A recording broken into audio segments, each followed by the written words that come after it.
Assalamualaikum warahmatullahi wabarakatuh. Waalaikumsalam warahmatullahi wabarakatuh. Waalaikumsalam warahmatullahi wabarakatuh. Alhamdulillah hari ini kita masih bisa berkumpul dalam perkuliahan di separuh akhir ya. Sebagaimana yang saya janjikan, akan ada presentasi dari masing-masing kalian dalam bentuk berupa video presentasi, artinya akan lebih luas ya. Kenapa saya minta ini? Karena memang penggunaan gadget sehari-hari itu kan sudah menjadi bagian ya, dari apalagi generasi kalian ini. Jadi memaksimumkan penggunaan gadget untuk kepentingan kuliah. Itu sasaran pertama. Yang kemudian mengikuti ya pola-pola perkembangan sekarang ini, bagaimana meng-create suatu pemikiran, gagasan sesuai dengan zamannya.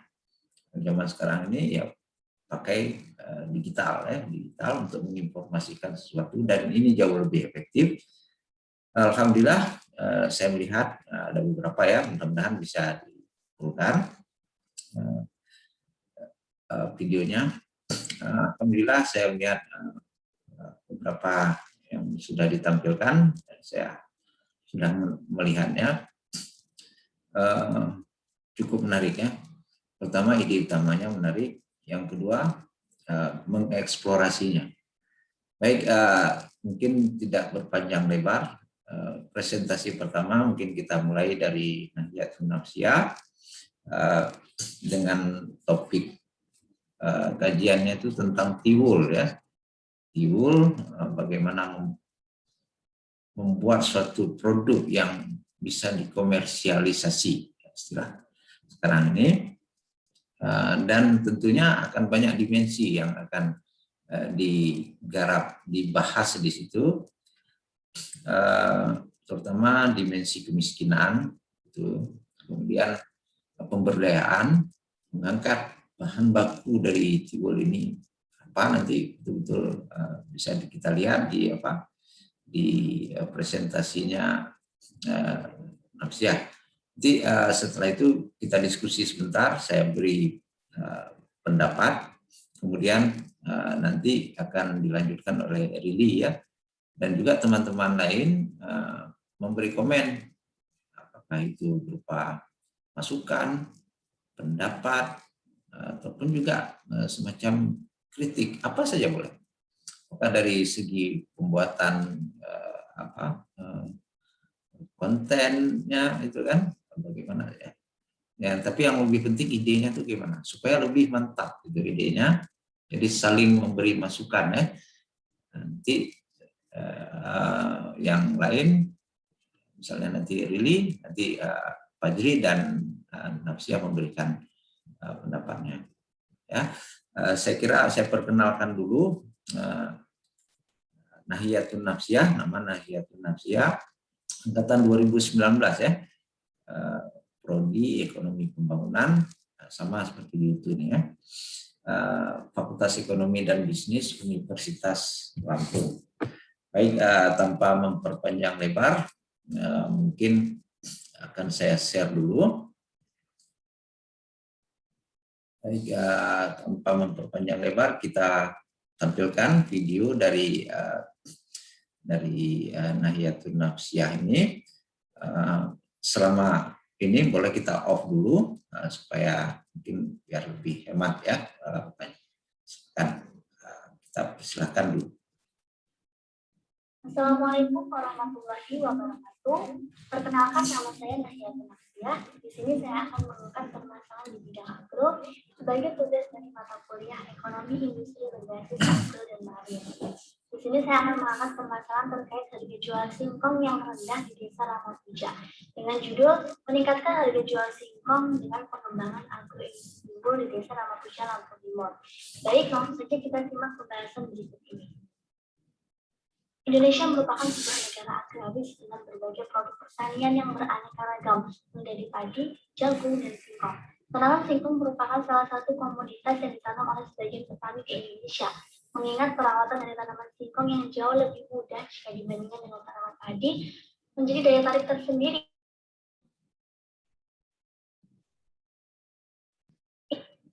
bagi sebagian petani di Indonesia. Tanaman singkong ini sangat cocok dikembangkan di Indonesia sebagai negara yang memiliki iklim dan tanah yang tropis, dan tanaman ini dapat tumbuh baik di daratan tinggi maupun di daratan rendah. Terlebih lagi, tanaman singkong ini merupakan tanaman musiman yang bisa dipanen kapan saja asalkan sudah mencapai usia yang cukup, yaitu kurang lebih 9 bulan. Akan tetapi, permasalahan di Desa Ramapuja terkait harga jual singkong yang rendah ini membuat para petani singkong belum menerima keuntungan yang ekonomis dari menanam singkong. Harga jual singkong tersebut hanya berkisar antara 400 sampai 500 per kilonya. Hal ini sangat merugikan para petani setempat. Sering terjadi fenomena di mana kenaikan harga jual singkong ini akan meningkat ketika para petani belum memasuki masa panen dan akan kembali turun ketika masa panen tiba. Biasanya hasil dari menanam singkong para petani setempat ini akan dijual kepada pengepul atau pemborong dengan harga bersih sebesar 500 per kilonya. Kita dilakukan analisis ekonomi bahwa para petani setempat penghasilan bersih dari menanam singkong ini tidak sebanding dengan modal yang digunakan untuk menanam singkong tersebut, seperti modal untuk membeli pupuk, biaya untuk buruh tani, dan juga untuk alat pestisida. Hal ini menggambarkan bahwa penghasilan bersih dari para petani singkong ini masih minim atau masih kecil sehingga masih jauh dari kata sejahtera. Hal ini menggambarkan bahwa masih banyak para petani di Indonesia yang menjadi penyumbang angka kemiskinan terbesar di Indonesia. Hal ini menggambarkan bahwa pertanian di Indonesia masih gagal dalam melakukan pembangunan di sektor pertanian. Hal ini terbukti dengan masih minimnya sarana prasarana, pengolahan hasil pasca panen, lahan yang semakin berkurang, keterbatasan modal, rendahnya pendidikan petani, dan juga rendahnya penguasaan teknologi bagi para petani. Maka dari itu saya menawarkan solusi berupa pengembangan agroindustri tiwul. Pengembangan agroindustri tiwul ini saya lakukan atas dasar adanya peluang ibu rumah tangga yang memiliki keterampilan dalam membuat tiwul. Tiwul merupakan makanan yang berbahan baku dari singkong yang biasanya dicampur dengan nasi putih. Diharapkan dengan adanya pengembangan agroindustri tiwul ini bisa menstabilkan harga jual singkong atau bahkan meningkatkan harga jual singkong tersebut akibat adanya permintaan singkong yang stabil. Ditambah lagi diharapkan dengan adanya pengembangan agroindustri tiwul ini dapat memberikan nilai tambah atau nilai ekonomi singkong yang jauh lebih tinggi, dan juga singkong memiliki masa waktu simpan yang jauh lebih lama. Dan diharapkan dengan adanya pengembangan agroindustri tiwul ini dapat meningkatkan pendapatan baik dari sisi petani maupun ibu rumah tangga. Berdasarkan latar belakang yang sudah saya jelaskan tadi, kita bisa membuat banyak konsep seperti yang bahwasanya di desa Ramapuja itu terdapat potensi singkong yang memiliki beberapa permasalahan terkait mudah busuk, yang kedua kurang diminati.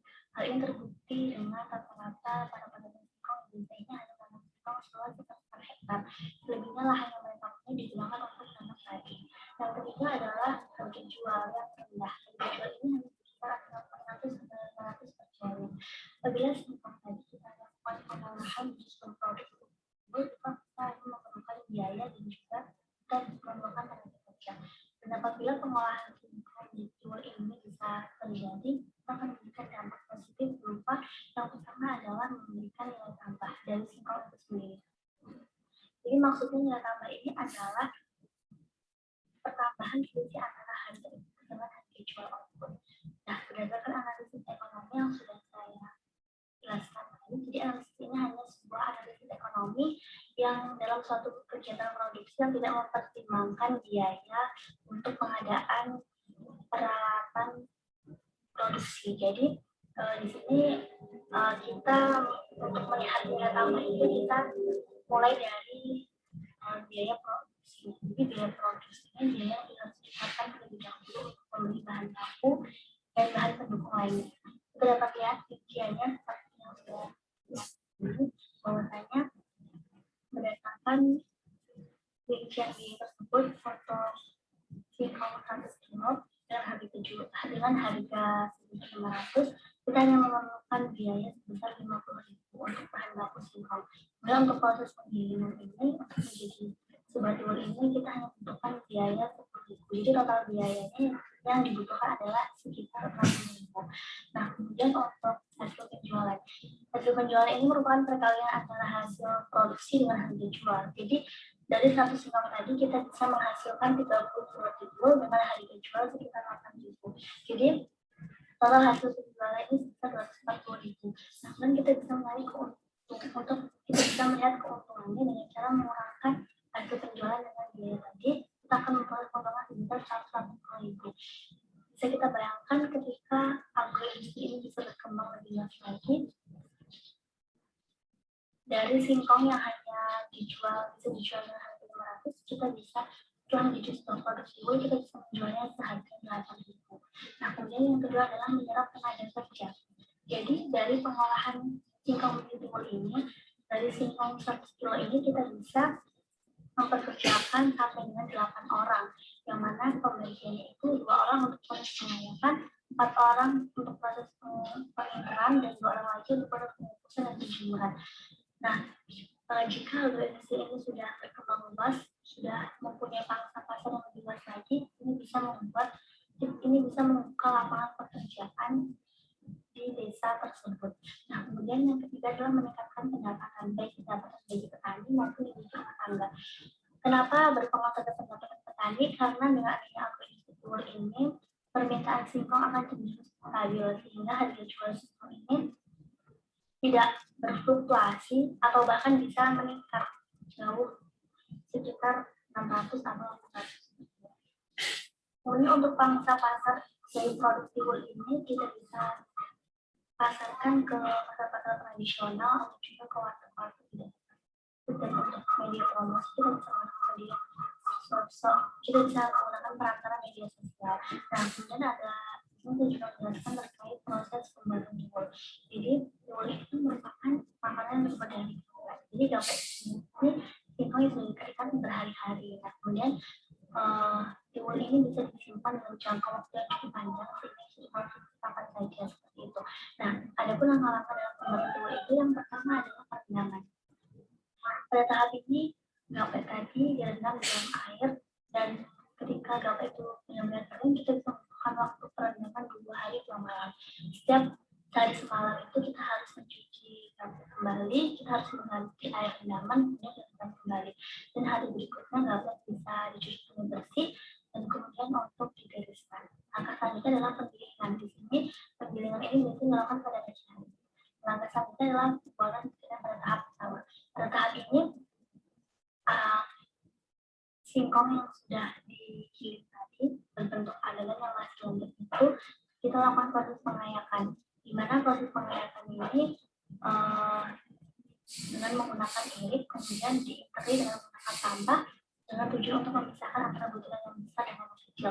Kemudian butiran yang besar tadi kita pecah lagi, kita ikeri lagi. Dan tahap yang keempat adalah penjemuran sebelum dikukus. Jadi sebelum dikukus itu tiwul-tiwul yang kita sudah bentuk tadi, kita jemur setengah kering, kemudian kita lakukan proses pengukusan. Nah, pada tahap pengukusan ini tiwul dikukus dalam panci, kemudian dikukus sampai matang, kira-kira ditandai dengan berubahnya warna dari putih menjadi kuning kecoklatan.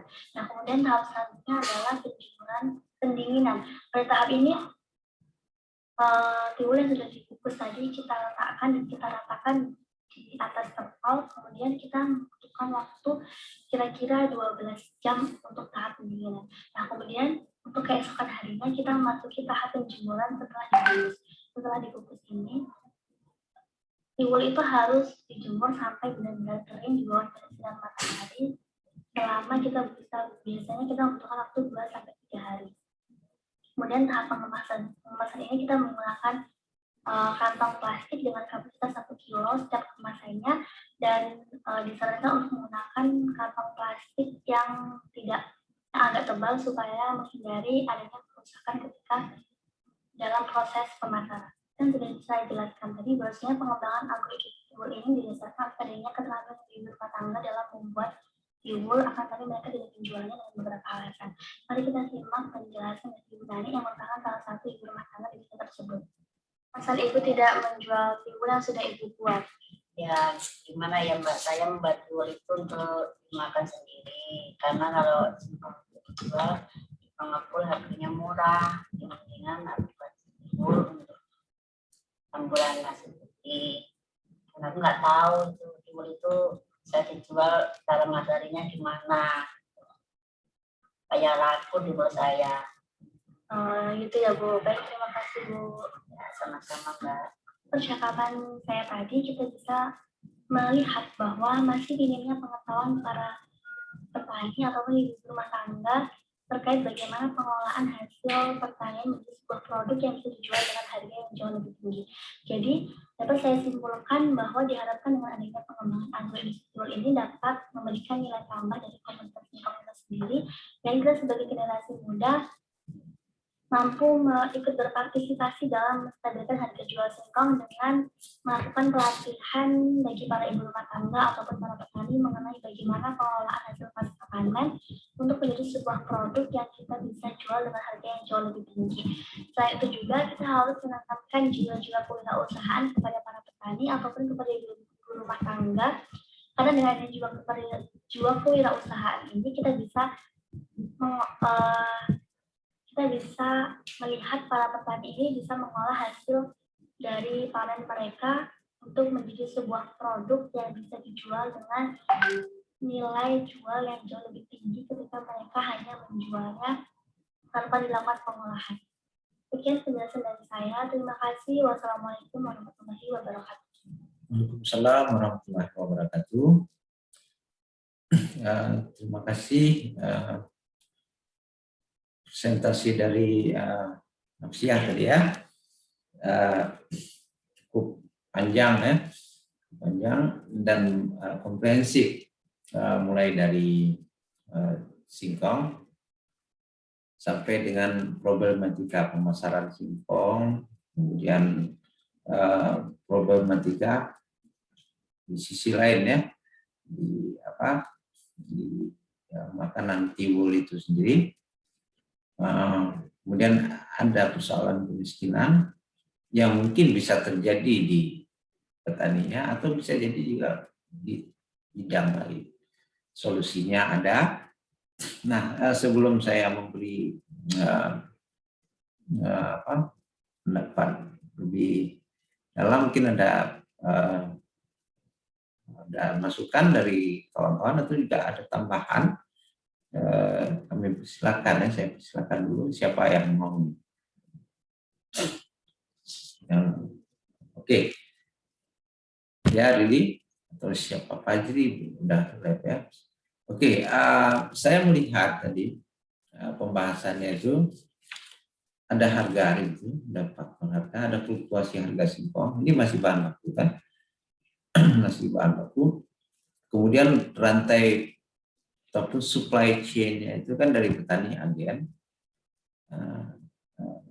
kemudian ke siapa? Masuk dari agen, apakah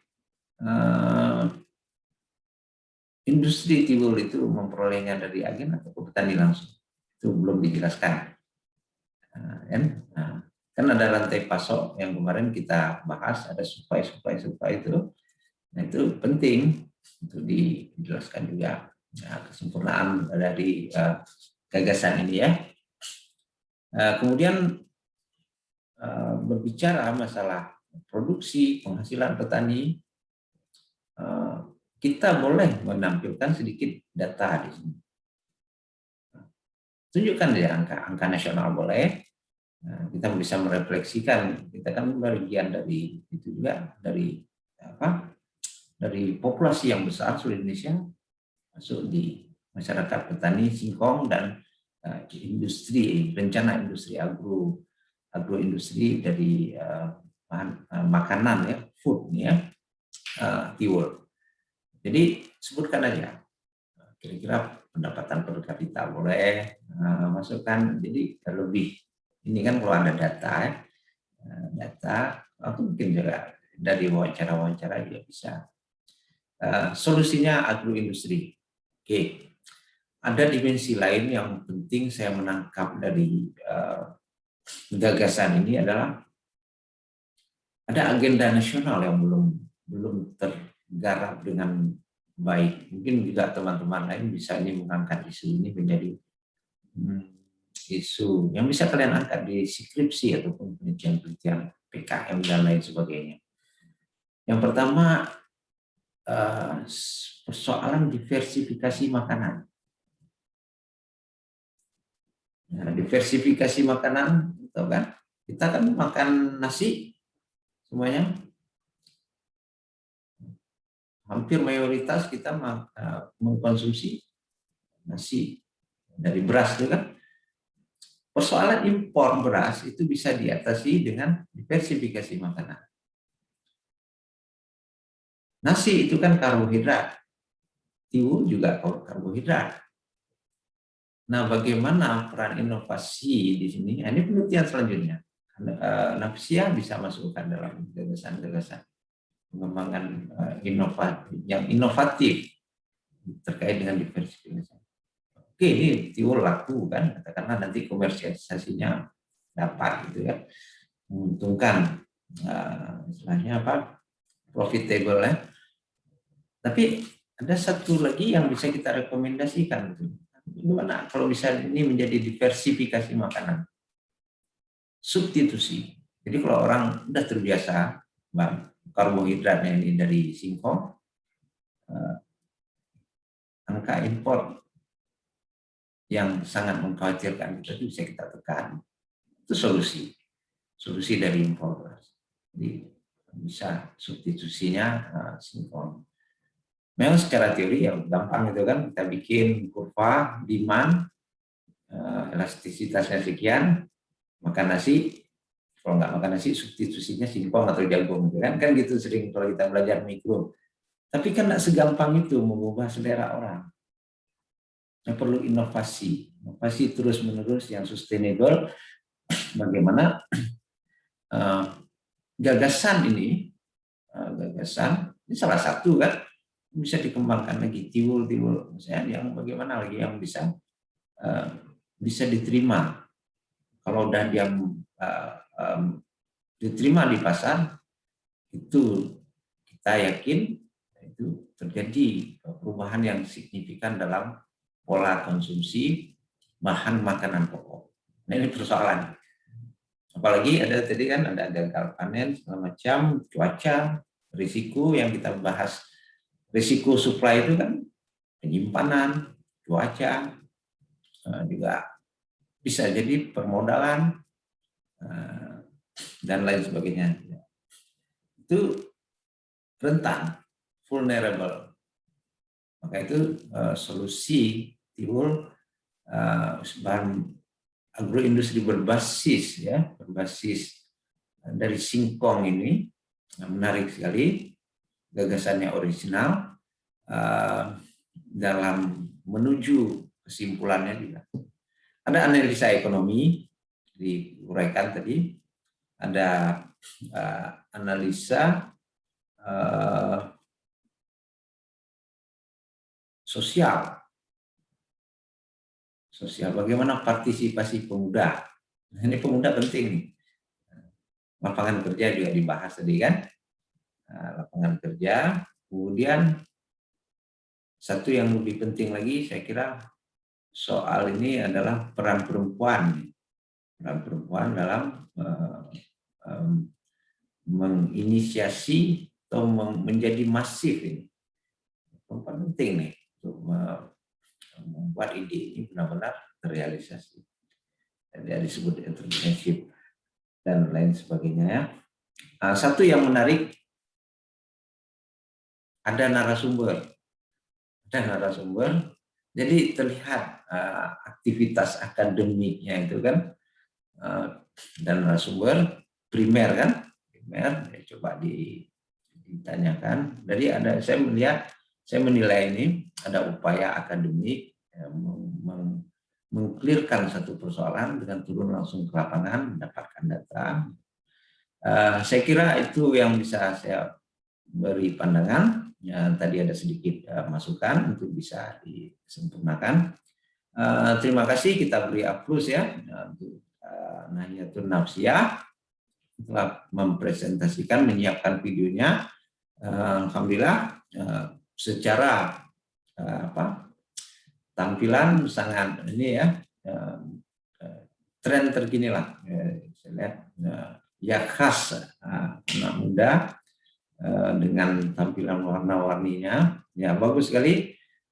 Saya sudah kasih nilai di Classroom ya, presentasi dan nilai video itu sama.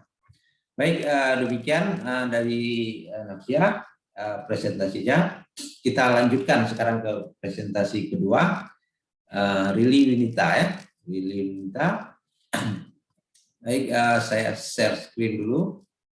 Rili Winita dari Universitas Lampung ya, prodi yang sama, di ekonomi pembangunan, Fakultas Ekonomi dan Bisnis. Juga memberikan satu ide yang lain lagi ya, bagaimana memformulasi gagasan-gagasannya tentang agro ataupun marine industri. Nah, kita lihat apa ide dari Rili dan bagaimana pendekatan akademik yang dilakukan. Angkatan 2019 juga ya, saya. Baik, tanpa memperpanjang lagi ini, kita persilakan saya tampilkan terus, kita putar videonya, kita saksikan bersama video presentasi dari Rili Winita. Negeri Indonesia gempah rimpah roh Cinawi. Negeri Indonesia subur, indah dan lestari. Assalamualaikum warahmatullahi wabarakatuh. Saya Rili Winita dari kelas Ekonomi Industri berbasis Agroenergi Universitas Lampung. Indonesia merupakan negara yang sangat kaya dengan sumber daya alam. Tidak heran jika Indonesia disebut sebagai negara agraris, di mana sektor pertanian sangat berpengaruh terhadap pendapatan nasional dan juga pendapatan masyarakat. Menurut data dari BPS, pada triwulan 2 2020, sektor pertanian, kehutanan, dan perikanan berkontribusi sebesar 15,46% terhadap struktur PDB menurut lapangan usaha. Hal itu menunjukkan bahwa dengan mengembangkan atau memberdayakan sektor pertanian akan meningkatkan kontribusinya terhadap perekonomian. Salah satu daerah yang bertumpu pada sektor pertanian yaitu Pekon Air Gebang di Kecamatan Air Naningan, Kabupaten Sanggau, dengan potensi utamanya yaitu komoditas kopi.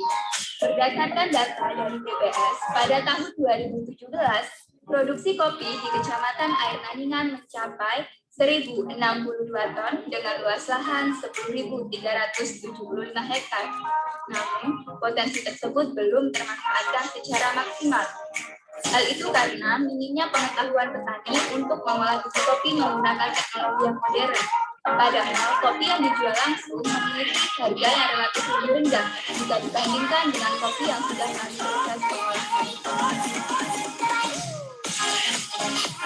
Selain itu, menurut Prediksi 2019, saluran pemasaran yang dilakukan oleh petani kopi Pekon Air Gebang juga belum efisien karena harga pemasarannya belum merata dan efisien, serta harga yang diterima petani juga relatif lebih rendah. Hal itu karena pemasaran yang dilakukan oleh petani kopi Pekon Air Gebang masih menggunakan pengumpul atau tengkulak, kemudian ke pedagang besar dan pengecer.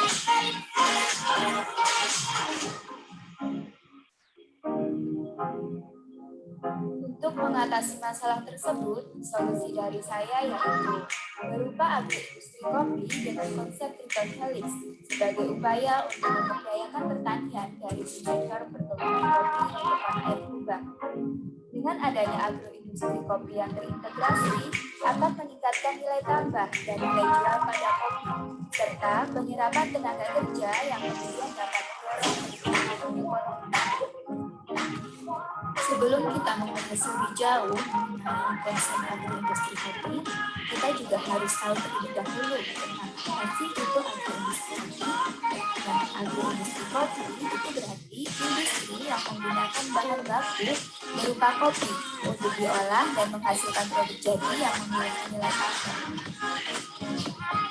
Menurut Chandra et al. 2013 dalam Anita et al. 2020, komoditas kopi ini sangat penting karena berperan sebagai sumber pendapatan petani, sumber devisa, pengisi bahan baku industri, dan menyediakan lapangan kerja untuk kegiatan pengolahan, pemasaran, atau perdagangan. Slogan tersebut merupakan alur berpikir dari agroindustri kopi. Biji kopi dari petani memiliki harga jual yang sangat rendah. Ketika kopi diolah pada agroindustri kopi, maka akan menciptakan nilai tambah dan menyerap tenaga kerja. Adanya nilai tambah dan penyerapan tenaga kerja akan meningkatkan pendapatan masyarakat dan juga pendapatan petani. Hal tersebut akan mendorong pertumbuhan ekonomi nasional. Sebelum kita menganalisis nilai tambah, kita juga mengasumsikan bahwa satuan yang digunakan dalam agroindustri kopi ini yaitu satuan kilogram.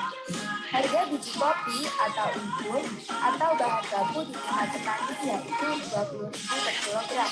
Ketika sudah menjadi biji yang siap konsumsi atau nilai outputnya menjadi 160.000 per kilogram untuk jenis kopi robusta yang biasanya dibudidayakan di tempat air udang.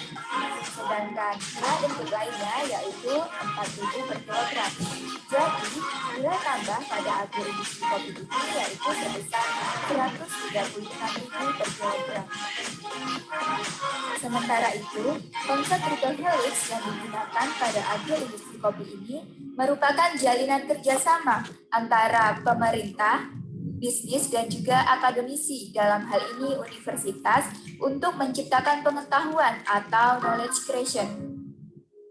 Pemerintah berperan untuk memberikan regulasi dan insentif pajak ataupun insentif riset, sedangkan bisnis berperan untuk investasi modal, baik itu modal dana ataupun peralatan, sedangkan akademisi berperan untuk riset dan pendampingan. Pemerintah juga berperan untuk kegiatan dalam pasar dalam negeri maupun pasar luar negeri. Untuk mengimplementasikan agroindustri kopi ini juga melalui beberapa tahapan. Yang pertama yaitu perancangan agroindustri kopi di depan kita. Yang kedua yaitu sosialisasi kepada petani dan masyarakat. Sosialisasi ini bertujuan untuk memberitahukan adanya agroindustri di depan air udang. Lalu yang ketiga, pemberian motivasi kepada petani. Hal ini untuk meningkatkan minat petani dan juga masyarakat. Lalu yang keempat ada pelatihan pengolahan produk. Pelatihan ini bertujuan agar petani dan masyarakat dapat mengolah biji kopi menggunakan teknologi yang modern. Yang kelima yaitu pelatihan pengemasan produk. Pengemasan produk ini menjadi sangat penting karena dari pengemasan akan terlihat mutu dari produk yang dihasilkan. Yang keenam yaitu evaluasi. Evaluasi ini yaitu untuk melihat kendala-kendala yang terjadi sehingga dapat diminimalisir. Dan yang ketujuh, penerapan serta pendampingan. Dalam penerapan ini, agroindustri kopi sudah dikelola sendiri oleh petani, tetapi tetap mendapatkan pendampingan. Sehingga dapat disimpulkan bahwa dengan memberdayakan agroindustri kopi akan menciptakan nilai tambah pada komoditas kopi dan juga menyerap tenaga kerja lebih banyak, sehingga akan meningkatkan pendapatan masyarakat dan juga mendorong pertumbuhan ekonomi nasional. Terkadang kita harus berjalan lebih jauh dari angka yang terasa cukup bagi kita. Dikutip dari filosofi.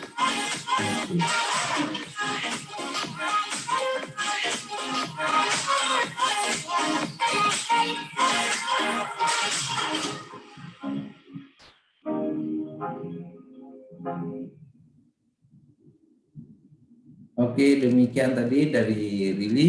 Ya, sudah di idenya kopi ya. Kopi sekarang lagi memang lagi tren ya, tren.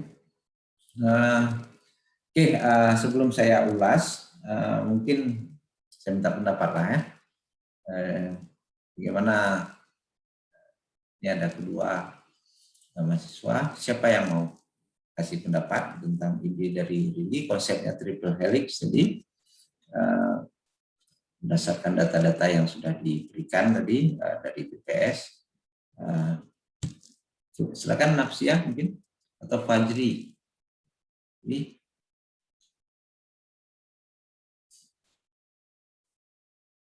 Ya, silakan. Enggak apa-apa. Industri sama tadi memberikan nilai tambah. Silakan.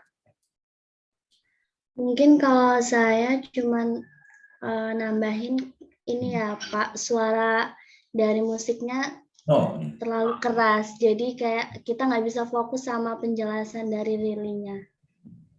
Oke. Nah, ada yang lain? Nah, ini Fajri. Ya, silakan Fajri. Mohon maaf, belum bisa berkomentar. Tadi kan saya keluar. Oh, keluar ya. Oke, idenya tentang kopi ini. Kira-kira gimana baiknya kopi ini? Konsepnya triple helix, ada pemerintah, ada bisnis, ada akademisi. Supaya nilai tambah kopi ini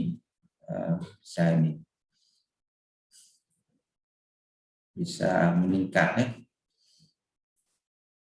Silakan Pak Jiri.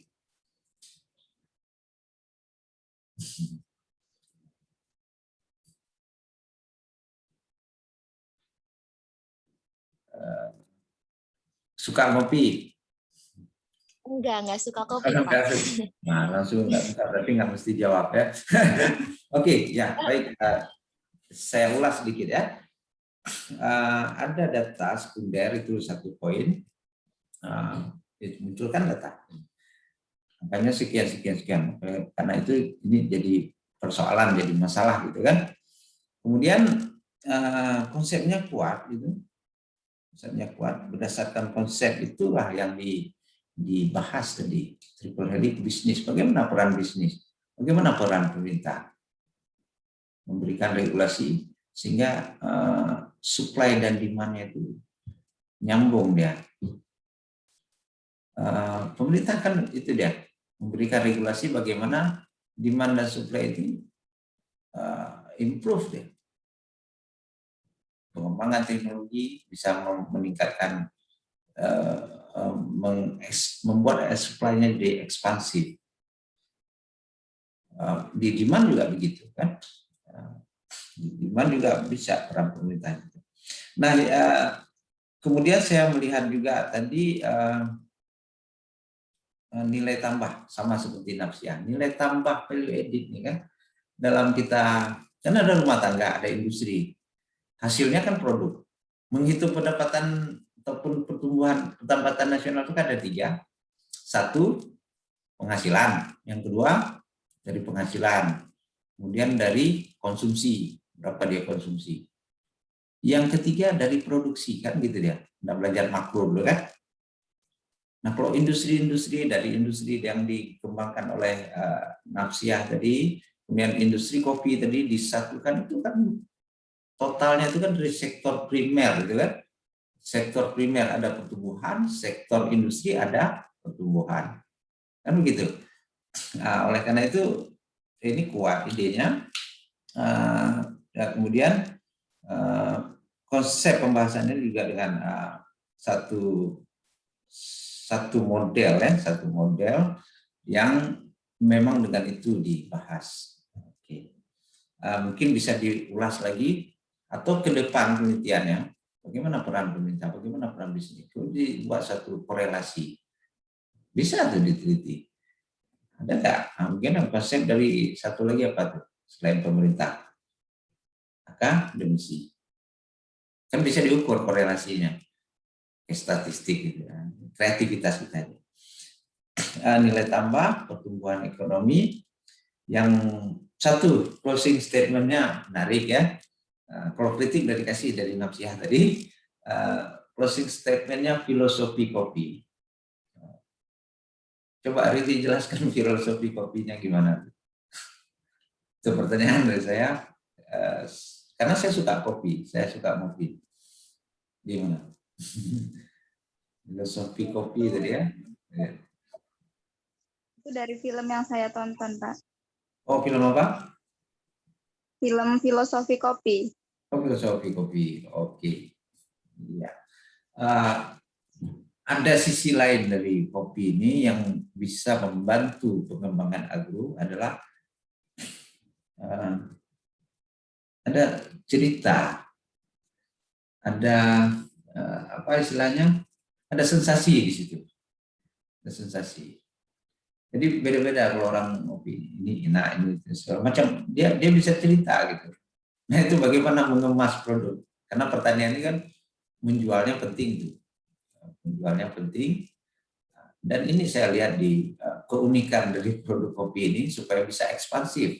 Nah, Indonesia sampai saat ini setahu saya mungkin boleh dikoreksi belum nomor 1 tentang kopi, apalagi dari sisi produksi ataupun ya.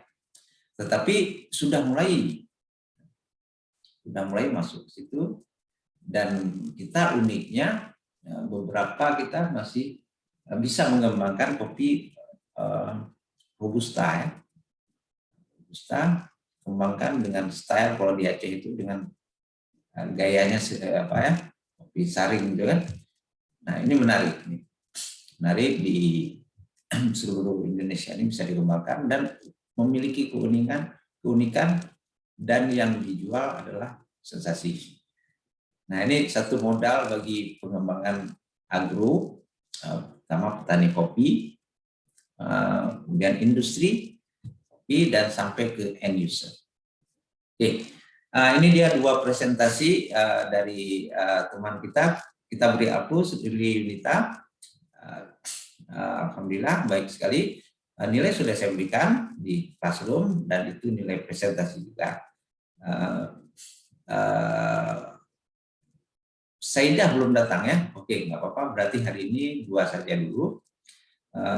Itu tadi dari kedua mahasiswa yang sudah mempresentasikan produk ataupun dari sisi agro pertanian ya. Dari sisi pertanian bagaimana mengembangkan produksi kopi, produksi pertanian yang memiliki nilai tambah. Karena ini kuncinya adalah nilai tambah yang bisa menjadi satu modal dalam stimulus ekonomi. Stimulus ekonomi pertama pertumbuhan. Kalau kegiatan ekonominya jalan, tadi orang petani singkong semangat dia nanam tuh. Karena ada demand-nya dari industri. Supply di petani adalah demand di industri. Dia hasilkan, dia proses, maka dia akan supply. Supply nanti bisa ke agen, pedagang besar, atau langsung ke konsumen. Nah, kalau kopi kan bisa dipangkas itu. Sebagian keunikan kalau produk kopi ya, ada yang giling sendiri, processing sendiri, menjual sendiri dalam satu cangkir. Dia bisa dipotong rantai supply-nya, rantai pasarnya itu, dan memilih sendiri. Jadi ada keunikan. Produk singkong juga demikian. Kekuatannya adalah yang perlu dikembangkan ke depan, bagaimana diversifikasi bisa terjadi. Karena dimensinya luas kalau diversifikasi. Kata kuncinya karbohidrat. Sumber karbohidrat kan nasi dan jagung, singkong. Masalahnya orang belum bisa masuk ke situ, diversifikasi makanan kan. Mau nggak orang serta-merta menggantikan nasi dengan makan singkong? Belum tentu. Perlu inovasi dia, perlu inovasi. Ide pengembangan agroindustri ini satu langkah awal bagaimana masuk ke celah diversifikasi. Itu agenda kita, PR kita sampai ke depan. Mungkin Anda nanti jadi akademisi, insya Allah, atau jadi bisnismen, kalau bukan bisnismen ya, perempuan,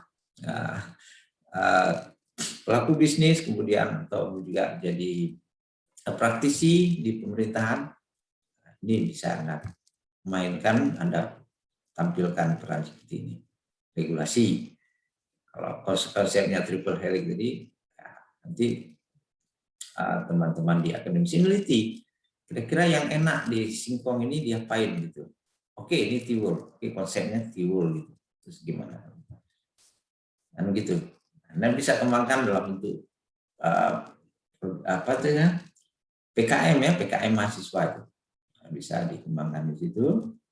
Alhamdulillah bagus sekali, kedua presentasi ini sangat mendalam, sistematis, ada data, ada narasumber, Nafsia, Rili mengutip dari BPS tadi, dan juga memberikan konsumsi, dan teristimewa ada filosofi. Nah itu menarik dari saya.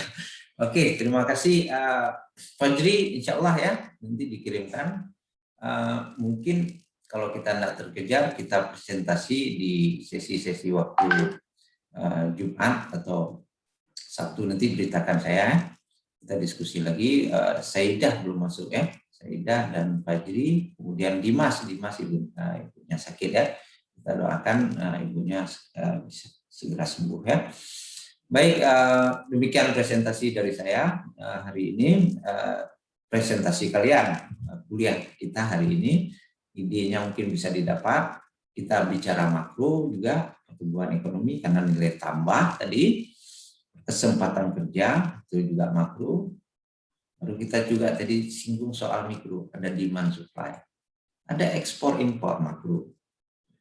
Bagaimana diversifikasi bisa menekan impor. Toh misalnya kurang nanti ini kan. Saya kira demikian. Sebelum saya akhiri, mungkin ada komen dari kedua presenter atau juga dari pesertanya. Fajri, ada pertanyaan, komen? Ya silakan. Fajri. Fajri Tidak ada, Pak. Tidak ada ya? Iya, tidak ada. Nanti mungkin mau lihat video recordnya boleh Pak nanti di YouTube. Boleh, apa saja boleh. Nah, saya juga lain lagi dia stylenya. Saya begini, juga mahasiswa di sini saya sampaikan di YouTube, jadikan media gadget Anda itu sebagai pekerja Anda.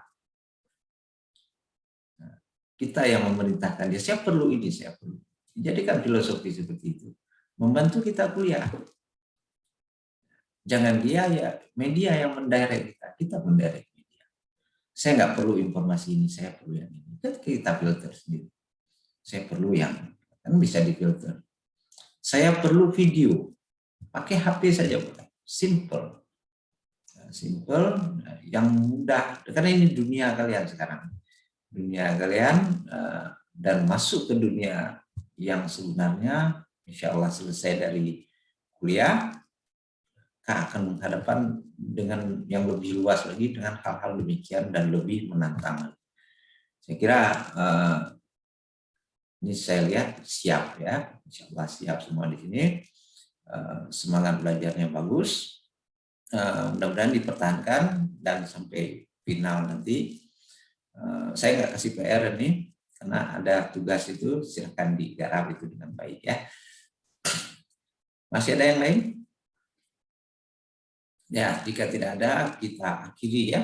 Sebelum kita akhiri, kita foto dulu.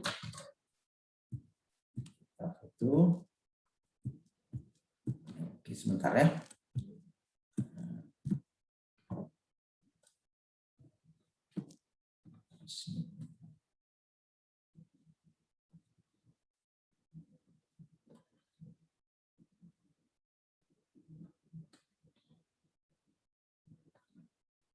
Oke, alhamdulillah, terima kasih. Wabillahi taufiq wal hidayah. Assalamualaikum warahmatullahi wabarakatuh. Waalaikumsalam warahmatullahi wabarakatuh. Terima kasih, Pak. Terima kasih. Oke, bisa lihat Jin ya.